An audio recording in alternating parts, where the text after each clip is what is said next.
Welcome back to Earth Station Trek, a show where we trek from the early days on NBC to the future on Paramount Plus and everywhere in between. I'm Charles Kelso, and it's my privilege to introduce the Earth Station Trek crew. Keith Johnson. Holy crap, Worf. Right? The others are making their way. There's some technical difficulties going on tonight, but we wanted to go ahead and get started because we're back to talk about Star Trek Picard. Yeah. Did you see it, Keith? Oh, yeah. That was that was good.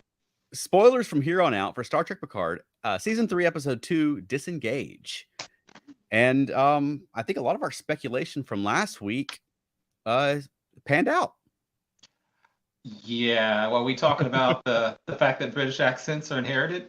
That's right. That and and the handler. I think a lot of what we were talking about was right on. Not that they were super prophetic, predictions. Right. They weren't hard to guess. Now you posted Right. something about that from the show. What was that again? You posted about Disengage. That I said that I try to post about it in the morning, but I don't want to post anything spoilery. But what I did post was that this episode had my favorite moment of the entire series of Star Trek Picard. My favorite single moment.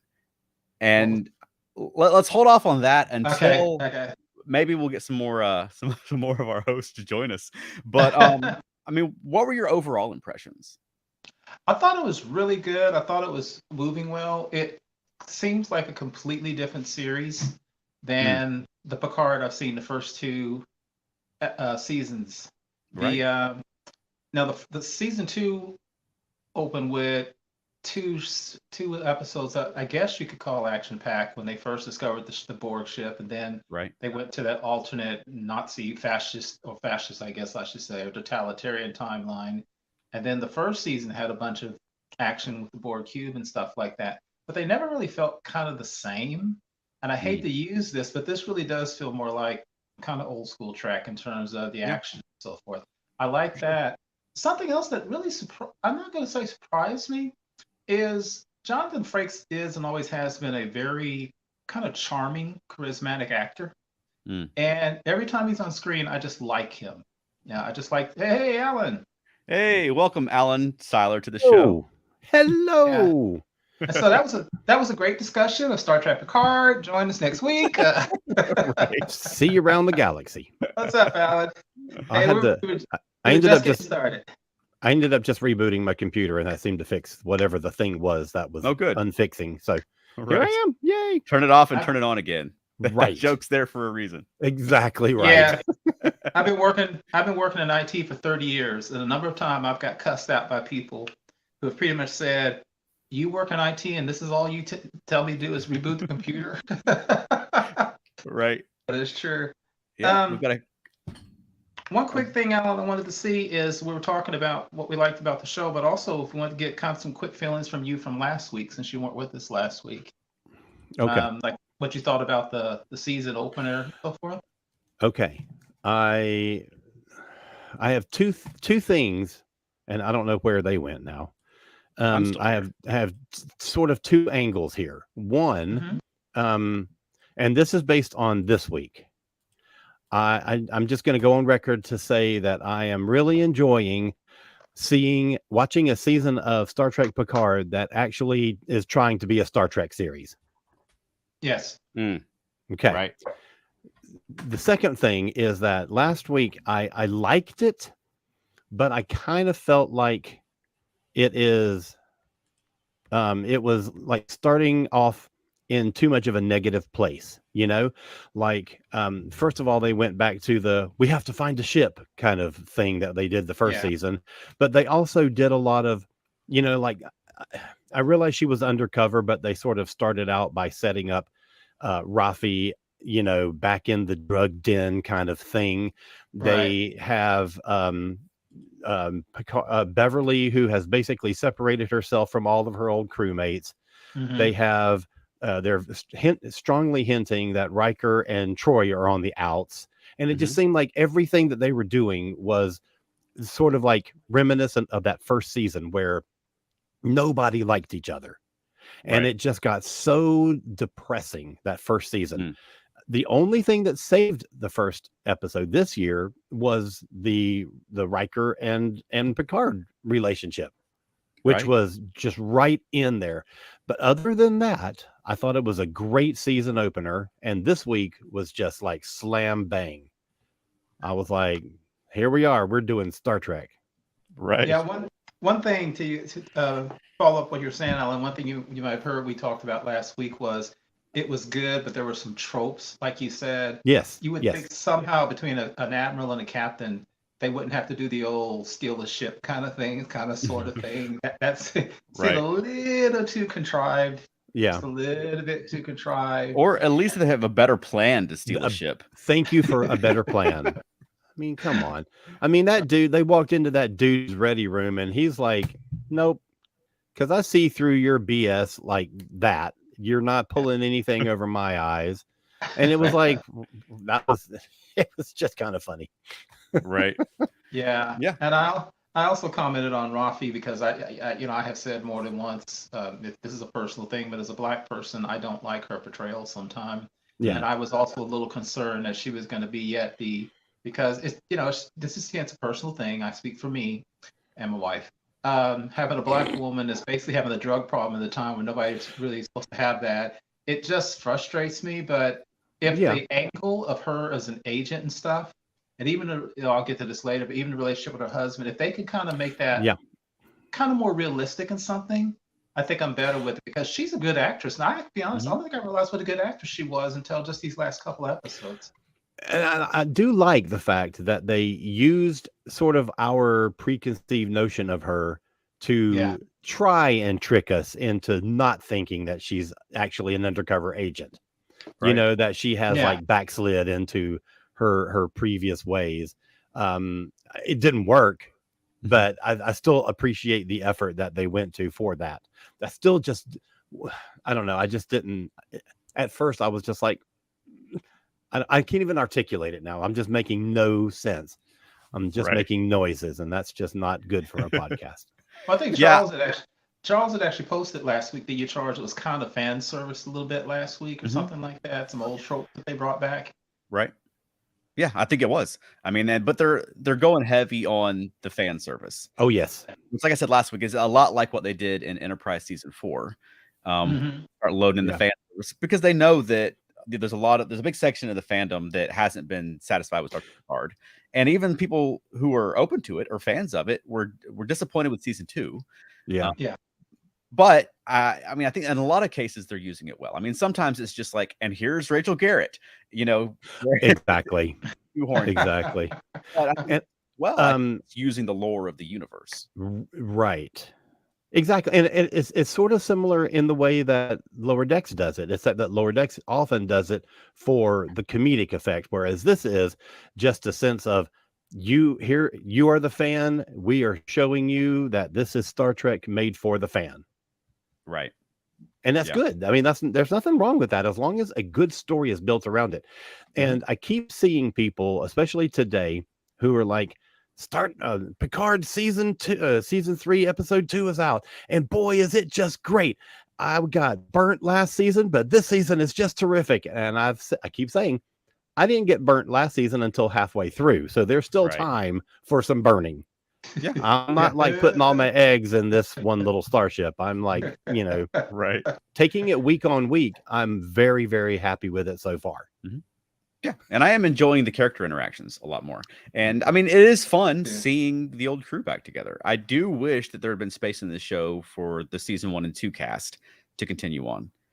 Just like I wouldn't have wanted them to ditch the next gen cast in season 2 and bring back the original series characters. But I mean, it is fun seeing Picard and Riker again. It's fun building on Crusher. It's fun getting to Worf for a second.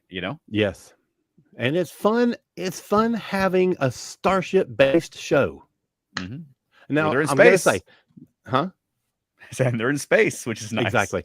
And so I'm going to say that with the number of shows that they're churning out right now, not all of them have to be starship-based. They don't even have to be space-based. There is room with the amount of content that's coming out for other angles, other explorations of the Star Trek universe. Star Trek Picard is not the place to do that. Right. Star Trek Picard needs to be on a ship and in space. So I'm very, very, very happy that that's where we are this year. Yeah.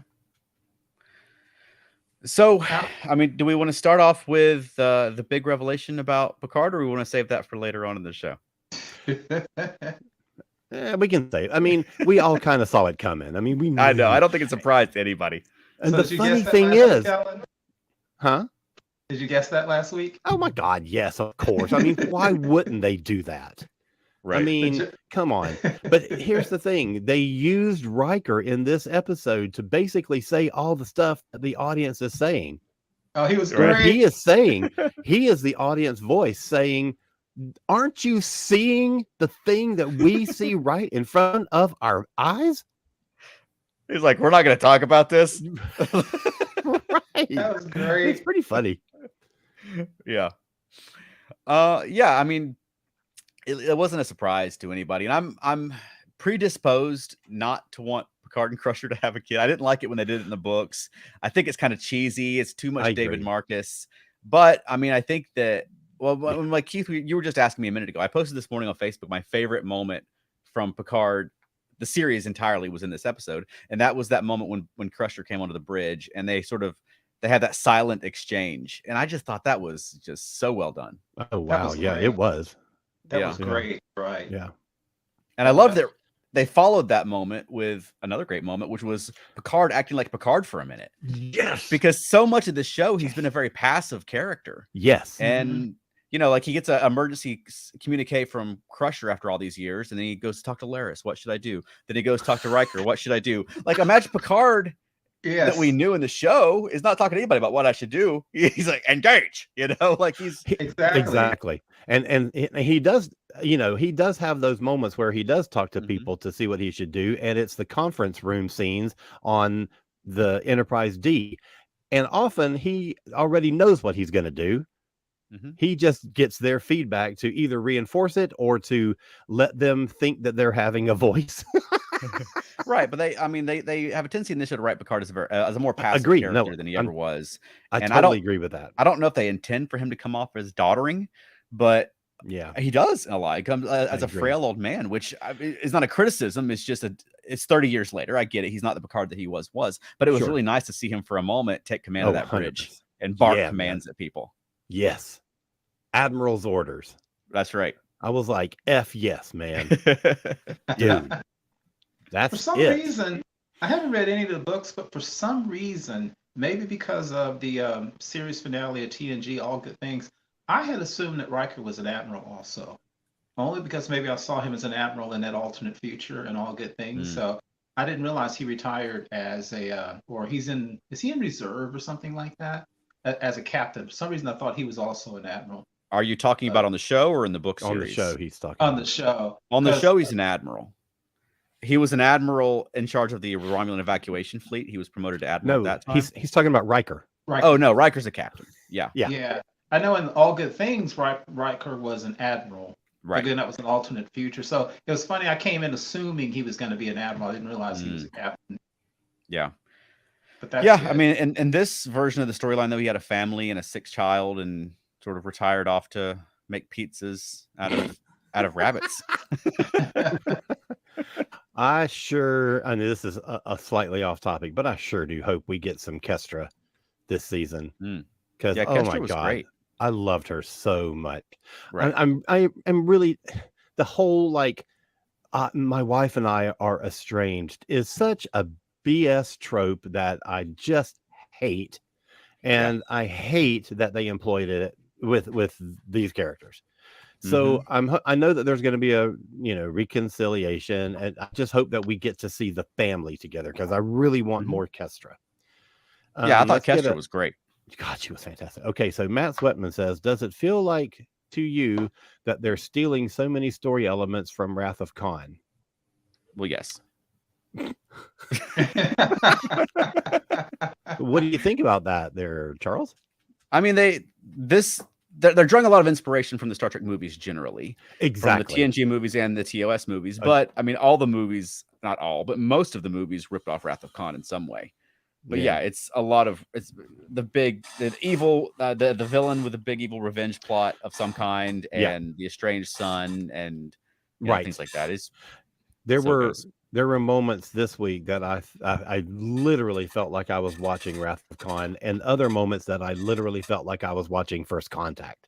Yeah. So they are being incredibly cinematic, not only in the look but in the storytelling. They're being big screen, and I'm loving it. And welcome Veronica to the show. Hello, Veronica. I made a note that did you notice when they showed, is it Vadic's Captain Vadic's Vadic. ship? Vadic, the sound associated with that ship sounded very much like V'ger to me from the original. If that kind of weird sound, and I kept going, that's almost the music from the V'ger cloud from Star Trek: The Motion Picture. Right. I can't tell if I like Vadic or not, but Vadic is certainly somebody I can't ignore because she's kind of maniacal. I mean, she literally is like she's getting off on the chase, and she's one of those kind of happy, crazy, dangerous people. Yeah, she's chewing up the scenery and having a good time. Yeah. What do y'all think about her? You like it? Matt also points out them taking the battle into the cloud and even the playing field. Yeah, totally. Yeah. I mean, I like Vadic fine so far. I guess she's kind of like Osira was in Discovery. Before she was interesting, where maybe she'll get interesting and maybe she won't. I don't know. Starfleet. I mean, Vindicta did that better. I thought. I thought that the closing the episode with like the screen going to black, but you still hear the trail of her like maniacal laughter was so cheesy. Like Austin Power style, where they just like let it like die down. Yeah. Oh, that was so tacky. Yeah. Well, yeah. I mean, she's a villain with an evil spaceship, and there's some kind of weird weapon loaded in that torpedo bay that they're setting up now. We'll find out later. But I mean, we'll see. Yeah. My God. Speaking of the weapons inventory of her ship, holy crap! I mean, they had everything. They probably don't have a crew, so every like crew quarter, every room is like just stacked with like torpedoes and stuff, and it's just like every square inch. So that basically there's 5 people on the bridge. Every other bit of space is full of weapons. Right. Yeah. Well, like, and she's a bounty hunter. Like, what do you need to have to be a bounty hunter for? Yeah, because she can take out a Federation starship, and I know the Titan's not a Galaxy class or whatever, but. Man, yeah, because Shaw said more than once, we can't win a fight with her. Right. What I'm confused about is the Titan came to the Cerritos rescue. The old Titan. Okay. So they upgraded the Titan, but downgraded it. Yeah, but I guess, I mean, they were rescuing them from Pac-Leds also. So. But still, the Pac-Leds are supposed to have But you mean as far weapons. As Lower Decks is portraying Riker's Titan as like the big hero ship that can like kick butt and everything. And then in this one, they can't do anything. Right. Well, this one's more of a science vessel. I mean, presumably it's not the same ship. It doesn't look like the same ship and it has an A on it. Like I said last week, we'll see what actually happens with that. But yeah, I mean, I had the same thought that like it's not the big hero ship that's going to destroy a fleet, but also it was a fleet of Pac-Leds. So maybe this Titan could have destroyed a fleet of Pac-Leds also. Yeah, I was just in LA this past week, and I am so disappointed that I did not get a chance to go to Cerritos and get a picture taken with like a Cerritos street sign or something. Right, that'd be awesome. Tiger Blade 2002 says, "Sorry, I'm late. Hey, you are forgiven." Yeah, welcome. And Matt says, I think it's more the Captain Shaw not wanting to get in a fight. I really like Captain Shaw. Do you? I know we're not supposed to. I know that they're painting him as the anti-Picard and everything, but you know, I'm really liking him. Right. He's an interesting character, and he is generating discussion online, whether people like him or not. Because one thing I find interesting, which I think is completely wrong, and we've had this discussion, everybody keeps comparing him and putting him in the exact same mold as Captain Jellicoe. Yeah. And I don't think they're in the exact same mold at all. No. I don't. But everybody's seen, and that just shows, I think that's a great debate, one of the best debates in Star Trek history about Jellicoe. I think that goes to show that the people who hate Jellicoe just hate Jellicoe, and they just lump them all together, because I see some people go, he's just like Jellicoe, and blah, blah, blah. I'm thinking, I don't think Jellicoe would put an admiral and a captain in basically bunk beds. I don't care how he feels about him. I just don't see that. I'm also not used to seeing a starship captain who's in the main literally saying, just give this guy over because it's 500 versus 4. That's just not what you used to hear a starship captain ever say about anybody. Michael Phillips agrees with me. I think Captain Shaw is an interesting and nuanced character, very much the anti-hero. Yeah, I think he's going to be interesting to see how he develops over the season. Yeah, I would like for him to move away from forcing 7 of 9 to go by Annika Hansen. I think that's problematic, That's a total Jellicoe move. And I bet you that's why people are saying, that he's just another Jellicoe. But maybe Tiger Blade 2002 says Jellicoe he ain't. So thank you, Tiger. But I agree. I think Jellicoe is so much more actually nuanced than people think. And I don't think Shaw is like that. Again, I don't see Jellicoe putting people in bunk beds. That's just not who he is. I think maybe that's all they had available. That's what he said. Yeah, right. I mean, come on. Hey, real quick. All right, so now, Veronica, since you just recently joined the podcast and you've only said 2 things since we've been on, but we got our first live action Ferengi with speaking lines in this episode in like 20-something years. So what did you think? He looked like a Ferengi, but I didn't care for the tattoos. Okay. I guess because I'm used to the DS9 Ferengi. The tattoos go back to next businessmen, and this is more of a crime lord Ferengi. Businessman Ferengi. So I'm giving them the benefit of the doubt, and I'm not ruining the Ferengi and just covering them in tattoos. Well, you were very critical of the Discovery Ferengi makeup design. Did you think the makeup was better this time around? Yes. Okay. That's interesting, because to me, it's like they got all the elements of a Ferengi face present and accounted for, but not right. So like they intentionally de-emphasized the ears. Yes, I noticed he had very small lobes. They're just very exaggerated normal ears. Rather he than had small lobes. That's a Ferengi thing. It is a Ferengi thing. Taking it as that he didn't have the lobes and he was exactly so he could be a real businessman. Maybe that's why he's compensating with the facial tattoos, drawing attention away from his lobes. That's very possible. Now, the Ferengi did have some tattoos, though, on Next Gen. It was like a rank mark. Yes, exactly. So, I liked him in that sometimes when the Ferengi are so often used for comedic purposes that I like to see them kind of menacing. And this guy was more menacing. He reminds me more of... You remember Quark had a cousin who was an arms dealer? That's exactly what I was going to say. Cousin Gala. Who would talk? He would talk a little more like this, and he was a little like a rougher type of character. Yeah, that's exactly what I was thinking of in this one. And he wasn't really, well, he was used for comedic effect when they did the Magnificent Seven kind of stuff. But he was much more of a Ferengi. He didn't care, and he wasn't as comedic and stuff. Like he talked about. I remember when he was dealing with that one warlord, he was basically talking about how many people were going to die. Not kind of what you're used to for Ferengi, because again, there's so much use of comedic effect. So I like this Ferengi because he was more serious. I didn't expect him to be so short-lived. But hell, yeah. I didn't expect him to go out the same way that the Romulan dude went out. Right. Yeah. Tolaco or whatever Toluca, whatever. Yeah. But that brings up something that I was thinking and watching the episode. That, I mean, in the trailers, we got that line that indicated that Worf is a pacifist now. Yes. This episode, I did not get that impression. No. Exactly. So because he came in murdering dudes. Exactly. I feel like he's messing with Riker.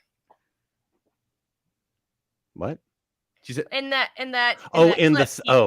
I was like, Riker was nowhere around it. No, in the clip, he's messing with Riker in that clip. No, he's I don't know. Pacifist. I don't know. I think that he is a pacifist unless he can't be. And if he can't be, then he's got a lifetime of Klingon warrior training to fall back onto. Matt says that this Ferengi was a lot more sinister and less humorous, and he liked it. And Agreed. Elaine says, yes, while I'm not super familiar with Ferengi yet, the tattoos did throw me off on Sneed. And by the way, I just want to say Sneed, it just doesn't sound like a Ferengi name. No. Sneed. Sounds like Snoke, something like that. Yeah, okay. I agree. Yeah. It sounds like he's from a Dickens novel or something. Yeah. I didn't even pay attention to the tattoos at all. I didn't even pay attention to those. I didn't. He had I didn't mind hands too. I didn't mind those at all. I thought it was a nice touch. I thought he did a good job. That was the guy playing him is the main guy from 12 Monkeys. So I think the second 12 Monkeys actor we've had on the show. Because Shaw is also from 12 Monkeys. Mm-hmm. But I thought he did good. I thought he played a good Ferengi. He looked more Ferengi-ish than. Yes. And I wasn't even super opposed to Discovery ones, but I thought he was well portrayed. Mm-hmm. Worf, I don't know that he's forced into killing these guys. I feel like Worf could probably render them unconscious or disarm them if he really wanted to, but he wasn't holding back. So I'm interested to see what's going on with Worf. It was super exciting when Worf showed up. Yes. I agree with what Alan said. A Klingon pacifist might be a little different from. That's a good point. That means you only decapitate them. Yeah. But I will say I played that fight scene, which was very brief 3 times. Those are some sweet moves that Worf used. Oh my gosh. We've never seen Worf fight like that. And then he gets the cool move, which is so cliche, but so cool. You kill people, and then the sword goes right back. And it's like magnetic. Yes. Oh, it was so awesome. I loved it. All right. Let me get some comments because we got 3 big ones that came in. My buddy Patrick Anderson. Hi, Patrick. Says, hey, Patrick. What was the weapon Worf was wielding? It's called a Kurleth. Thank you. Yeah, it's a new addition to. Go ahead. Sorry. No, I was just gonna say they brought back Dan Curry, who designed the Batleth, out of retirement to design the Kurleth, which is kind of neat. It is nice. So Dan Curry designed the Kurleth. Yes. Yeah, pointing that out. Michael Phillips says, I thought both the Sneed and Vadic were great villains. Both characters had a lot of depth in just their short scenes. By the way, speaking of a Dickens novel, Mr. Sneed was the name of the Undertaker. Yes, exactly. He's from Doctor Who. The name is and that's what made me think of it too. That's why I was thinking Sneed sounded like a Dickens character. But Sneed in the show is very into human things. Maybe he's a Doctor Who fan. Or maybe he's read a lot of Dickens. Could be. Yeah, it could be. And then Tiger Blade 2002 says, whomever is putting out the new stuff has very little regard for the legacy mythos. However, Worf's still pretty much Worf. Yeah. I don't know if I agree with that. I know that I think that has been the case, but there's been a lot of different people involved over the last 6 years. I think a lot of the folks they have in there now, I mean, look at Lower Decks. It's mostly legacy stuff, Same thing with Prodigy. I think the people in there now are very into the legacy stuff, and we're seeing that on the screen. And I mean, I've been pretty happy with what's happened so far this season on Picard as far as legacy stuff goes. I don't have any real quibble with it. I do have a quibble because why not? And this is going back to our previous topic of Picard's son. Let's just say Picard's son, because that's what we all expected it to be. If he, so Picard is like, who was your father? And he said, I never had a father. Where did he get his flippant accent? If he didn't, he didn't get it from Beverly. So obviously, like Randy Beth said, it's genetic. I guess so. Yeah, that was our joke last week because it was kind of obvious. Yeah, that became a running joke, which was accents are inherited. Yeah. Well, if that's the case, then how did Troy get hers? Good point. Because the funny thing is that in the first season, the first time you see Loxana, she's like, "Oh, your accent, it just reminds me of your father." And then when we meet her father in season 7, he's just a plain old American dude who did not have an accent. So it's like, what? Matt Sweatman says, Beverly sent him to a British finishing school. That's very possible. It sounds like the last 20 years she was running around hijacking medicine and helping people who couldn't be helped. So I don't know where he could have got a British finishing school. Yeah, I mean, it depends on where he grew up and who he grew up around, I guess. He taught him English. Of course. I mean, it's just such a coincidence. Of course it is. Come on. Maybe she went back to that planet with the Scottish planet with the candle. They weren't English, but that's true. And Michael Phillips says that Picard DNA is so strong. Right. Exactly.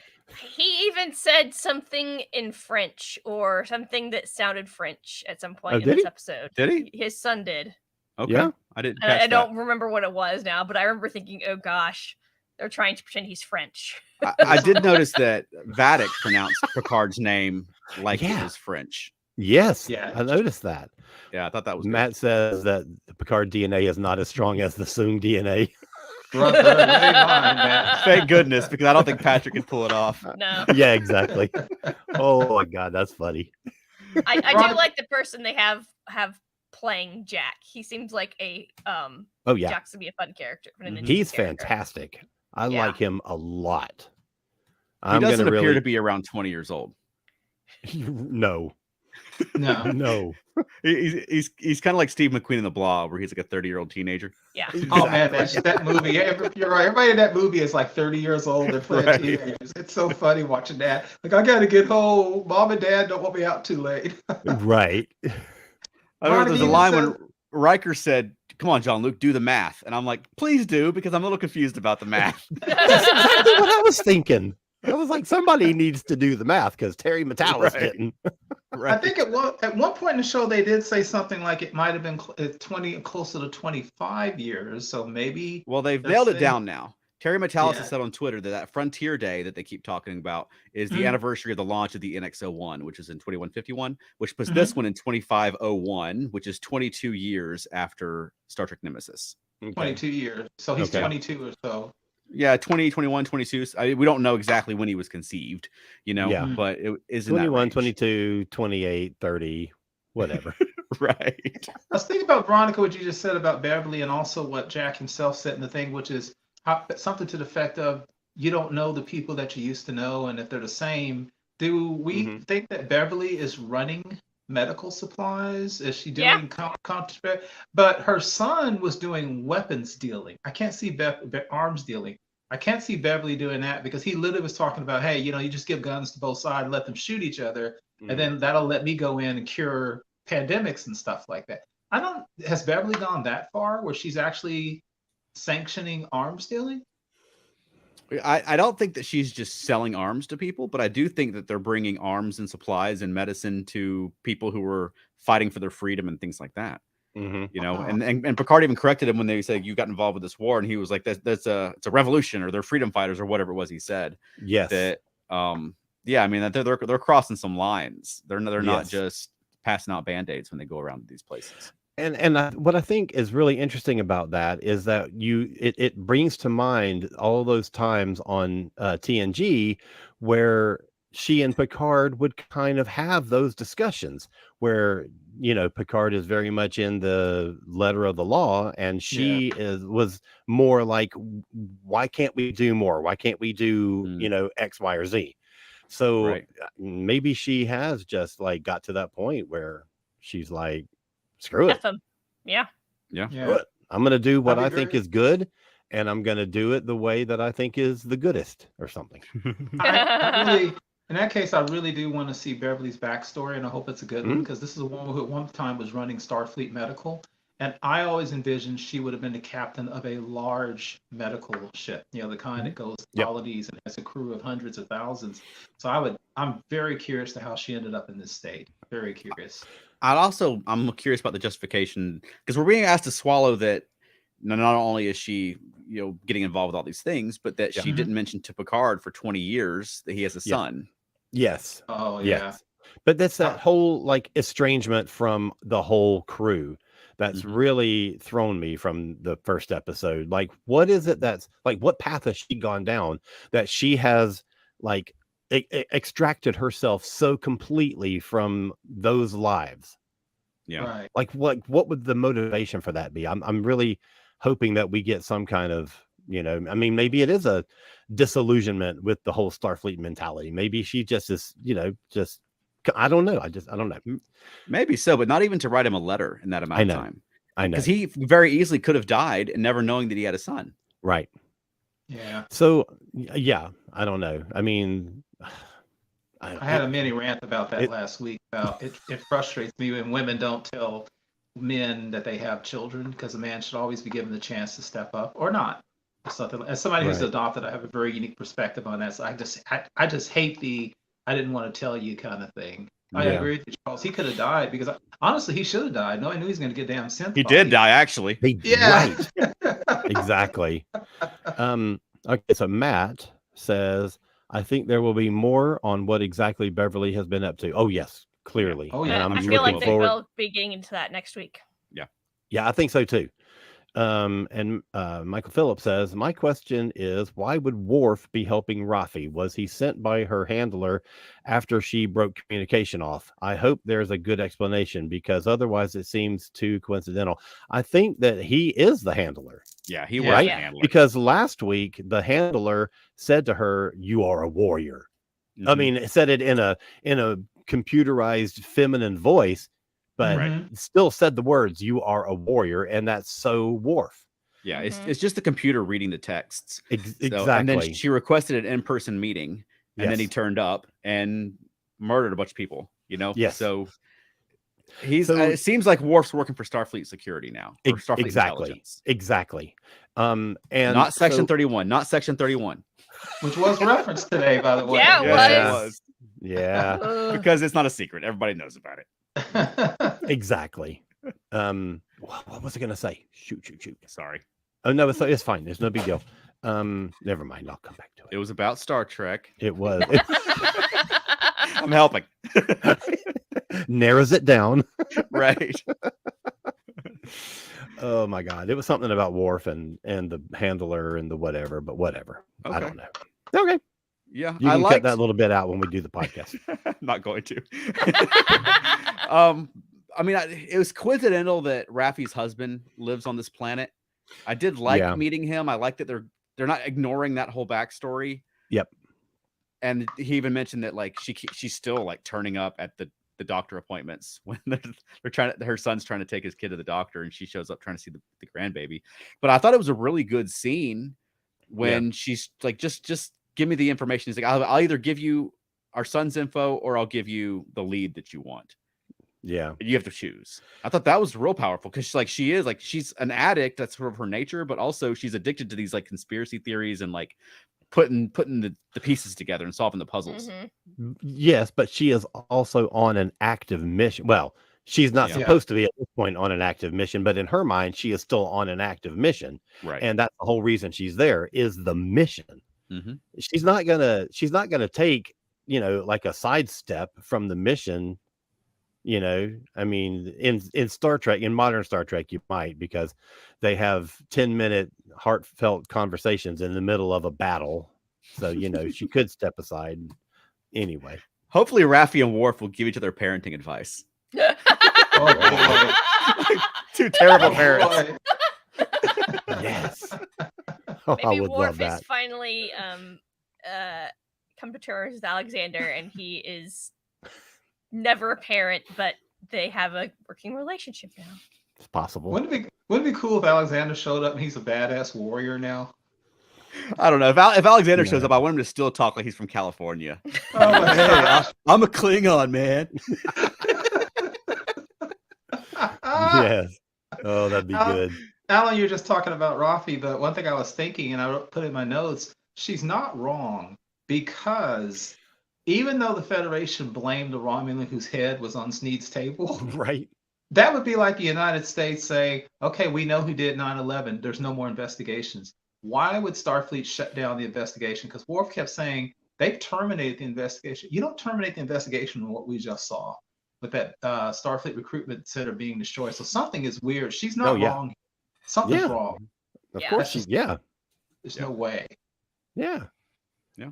I thought it was it's kind of a cool power move too, where he's like, "Oh yeah, you work for this guy? Well, here's his head in this box." I know. I love that. That was a great moment. And because when she said I work for him, he's like, "Oh, really?" He just kept talking. I know you don't work for him. Right. Yeah. You know how I know? Because here's his head. Hard to argue with that. Yeah. Something else I thought we've talked about many times is Star Trek. In some ways, it's all about the Federation. It's all about the military. And sometimes you don't get a feeling about just like regular life and regular people. One thing I do like is they very gingerly introduce things like news on Star Trek, which we've never really seen, because the destruction of Starfleet recruitment, that was on the news. You know, we always talk about like, what's the regular stuff? What's life like? You know, do they watch comedy shows and stuff like that? Right. So it's kind of cool just seeing news. They just turn on the news and they say, you know, blah, blah, blah, this building got destroyed. And yeah, I was thinking about that when Worf kept saying they've terminated the investigation. They said there were weapons stolen from a Daystrom Institute. Yes. And they freaking transported a whole building and dropped it out of a portal in space. And Starfleet's like, the investigation's closed because some Romulan who was never that dangerous was behind it, and that's it. Yeah, okay. Rafi may have some issues, but I don't think she's wrong this time. So on that point, Michael Phillips says, was the investigation really terminated, or was Rafi just taken off of it? No, I think Worf said, or the voice said that they were suspending the investigation. Yeah. At least that's what they told her. We're only getting her perspective on all this. That's very true. They very could true. very easily have told her that, and Worf is going to investigate on his own. You know, who knows? That's a great point. Yeah. And then Matt Sweatman makes possibly my favorite point of the night, that the aliens from the episode The Conspiracy are back. That's a big fan theory right now. Is it really? Yeah. Really? That's like the YouTube videos about that and stuff. So I think that would be a great payoff for why Vadic's acting like this. Like if she was just like a regular person before, but now she's got that alien queen thing inside of her. I think that would be wild. Oh boy, I didn't even think about that. I think that it might be a little over egging though, if we have Vadic, if we have Lore, if we have Moriarty and the conspiracy aliens too. That's just a lot. It is. Yeah. I mean, I guess I guess we'll see how it all plays out. Like we don't know how much Moriarty is even going to be in it or how much Lore is going to be in it.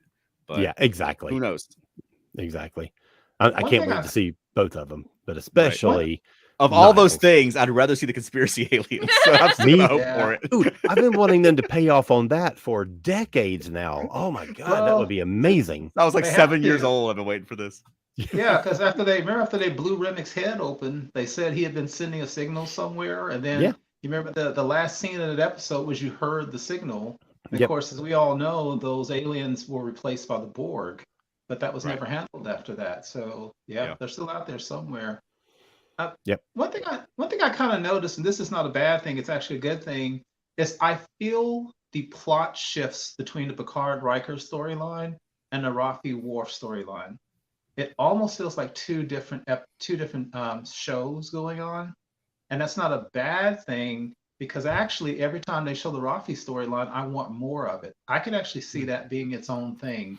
And Veronica, before you came on, I talked last week about my issues with Rafi being the drug addict and blah blah blah, black people, blah blah blah.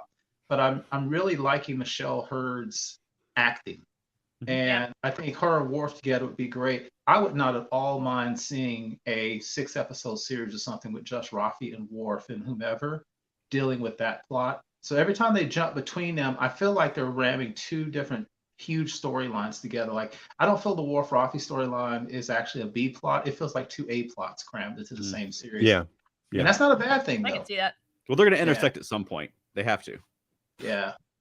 Speaking of ramming things together, can we talk about Vadic throwing a starship at another ship? Oh, that was pretty wild. Cool. Luckily, the aim's not great. They just skimmed them. But okay. But the other point is when she said, "I'm going to demonstrate to you the whatever it is I'm going to do," and why at that point didn't Shaw say "shields up"? Why did he wait until she grabbed a neighboring starship and hurled it at him, and it's on its way, and then he says, "Hey, we should put the shields up"? Right. You know what? Stupid. It's too late now. I made that note too because the bottom line is the shields should have only been dropped to beam Picard and crew over, and then the shields immediately should have gone back up because they were still at red alert. And then I wrote all these notes about how is it possible that a physical device gets through the shields, but 30 seconds later they threw some technobabble to explain how the ship actually got through the shields. Because I was like, nah, it's a physical ship. It should have bounced off the shields. And they said something about, I don't know, reverse polarity or some crap like that. No, well, they didn't say that.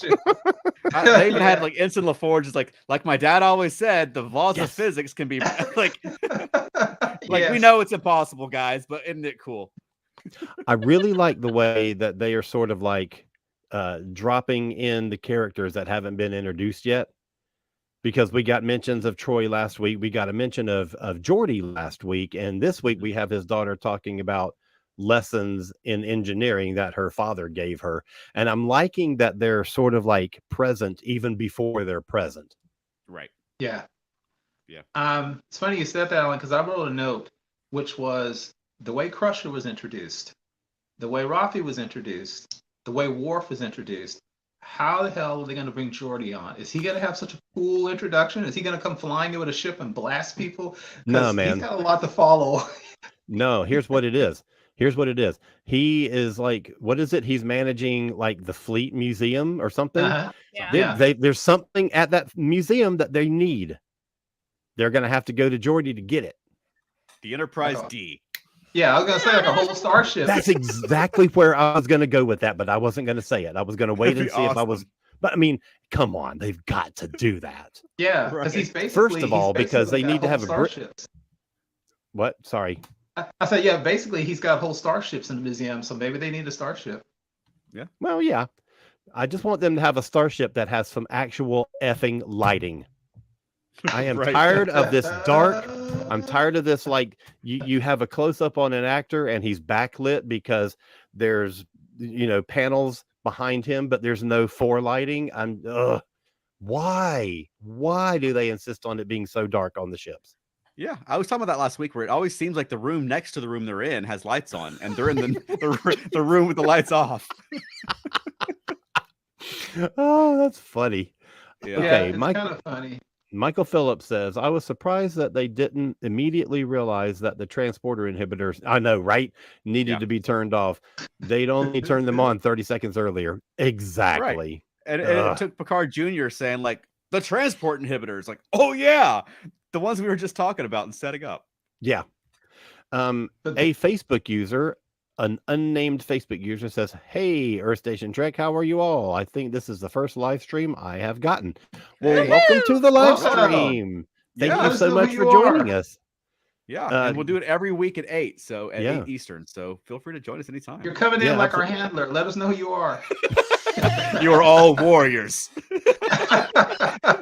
Podcast has been suspended. Oh, that's hilarious. Oh, that's funny. I had a really weird thought, and this is creativity is such a strange thing because hold on. It's Haven from Strange New Pod. Hey, thanks so much for joining us. It's such a pleasure to have you. Thank you so much. Yes. Welcome. Okay, I'm sorry, Keith. I didn't mean to interrupt you, but I wanted to get that in real. I was just gonna say it's so weird because we always talk about too much fan service and too much this and that, and it's so funny. It's sometimes you can have almost the same material, but it's how it's put together that works.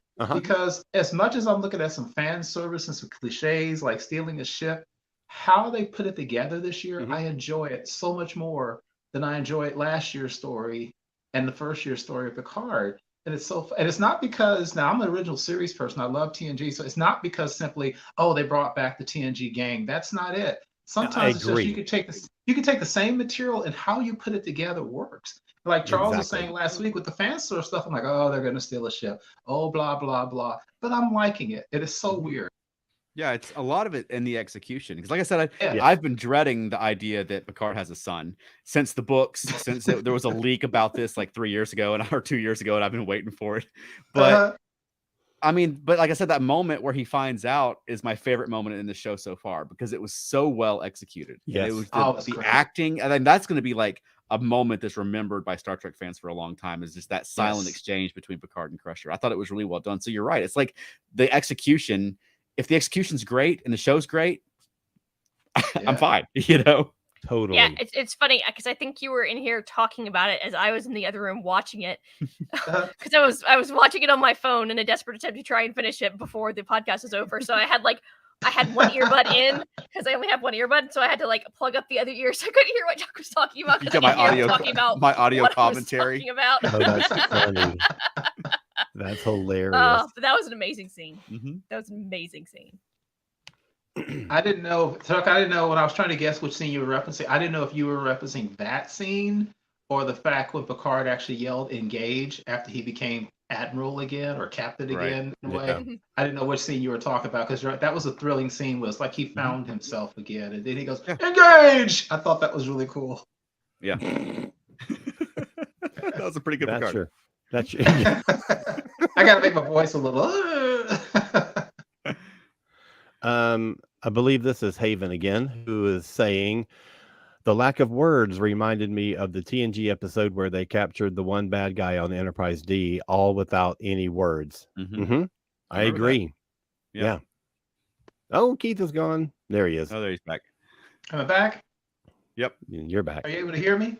Yes. Yeah. Okay. So all in all, I mean, I guess we're all pretty excited for next week. Yeah.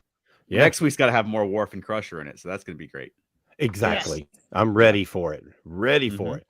I feel like Michelle Hurd's a new actress, so I'm liking her roles in the past. Her appearances made me cringe. I'm looking forward to her appearance every time this season, so that's cool. That's great. Yeah. Matt Sweatman says, I really thought Picard was going to say F off instead of engage at the end. I did too. I was waiting for it.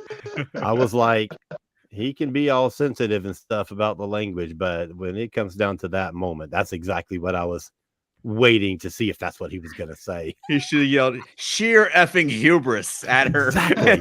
I'm taking it back. Exactly. Awesome. Well, aside from Worf and Crusher, I mean, what else are we looking forward to for next week? Where do you want to see the story go? I'm really looking forward to seeing more of what Vadic is all about. Because it's weird that she's sort of been painted as the big bad of the season, and she's essentially just a bounty hunter.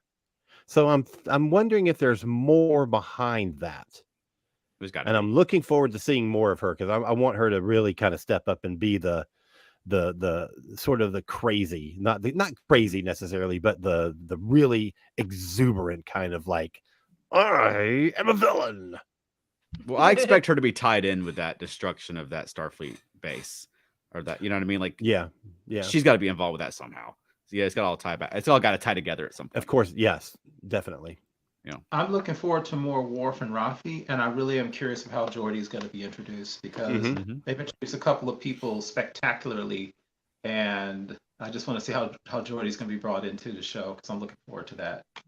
Right. And Troy. Well, and Troy, yeah. I don't know if that's next week or not, but I'm ready for Troy and for Comb Eyes to get on the show. Geordi. I suddenly blanked on his name. But yeah, I'm ready for the gang to be together.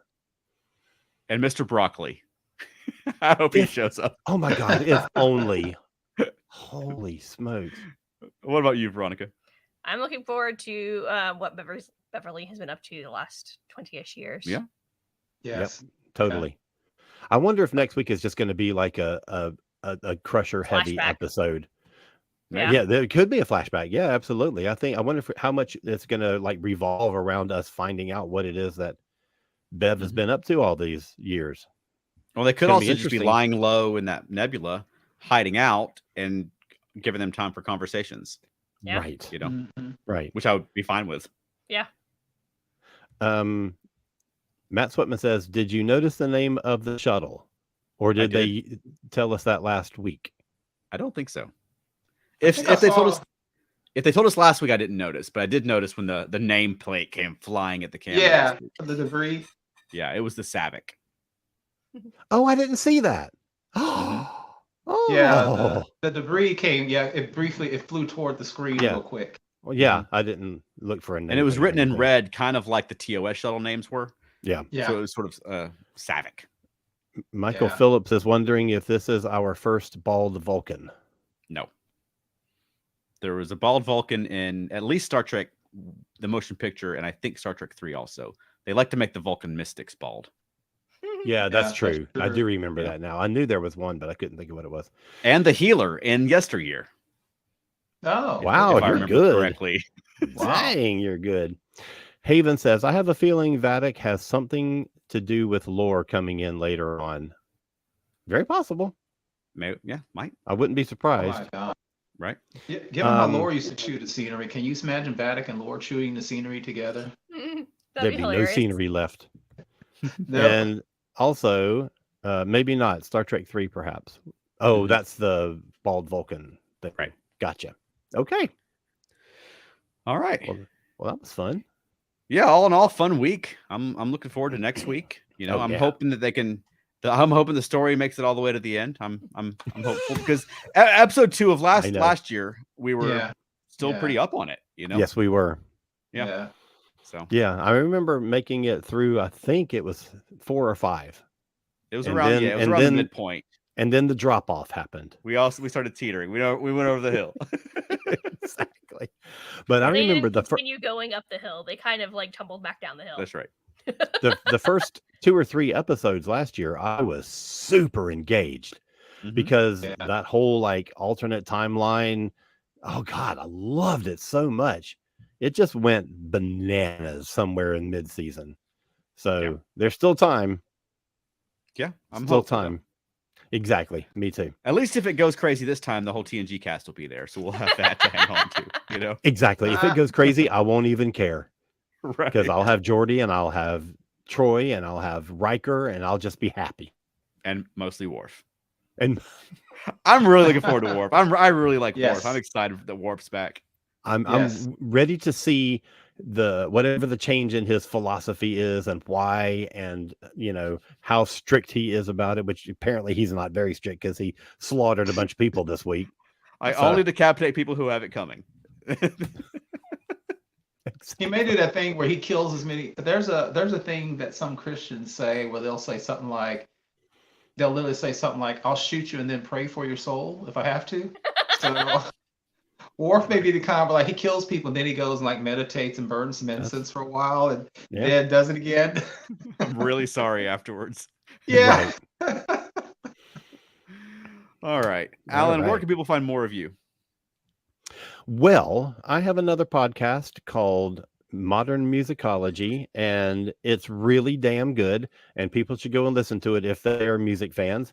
And in an upcoming episode, we have an interview with Tom Beaujour, who is an editor of a book called Nothing But a Good Time, all about the hair metal scene in LA and the rise of bands like Motley Crue and Stryper and Twisted Sister and all that stuff. And I can't wait because it's such a fun book and I can't wait to talk to this guy.